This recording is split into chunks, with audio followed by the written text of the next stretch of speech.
Shabbat Shalom.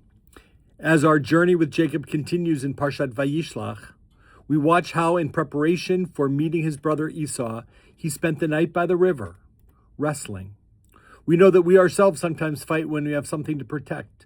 Wars, arguments, and quarrels are battlegrounds of self-protection, keeping the outside from coming in. In Jacob's story, it's somewhat different. It's about the fight to keep the inside from coming out. Perhaps it's also a story of uncertainty that leads to clarity of thought and action. In our Parsha this week, Jacob was left alone and has a haunting wrestling match with a man, with an angel, with God, with himself, which leaves him limping for the rest of his life.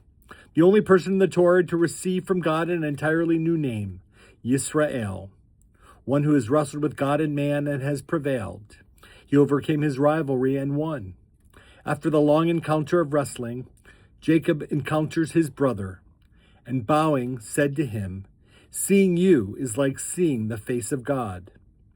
Jacob's late night encounter teaches all of us that we are allowed to confront our fears and be turned upside down by them. However, it does not always follow that in the morning we will necessarily be new people. At best, we will be improved, more sober, ready to face the challenges of the day. But we have to continue to wrestle.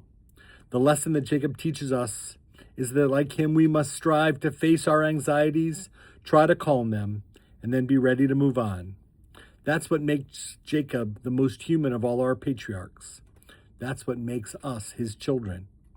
But like Jacob in the dark of the night, we find ourselves lifted by the force of faith that we did not know we had, surrounded by angels that we did not know were there. And as we walk in the way of Jacob, we too may be surprised by God. As it says at the end of Les Mis, to love another person is to see the face of God. Sometimes all we have to do is open our eyes. Shabbat Shalom.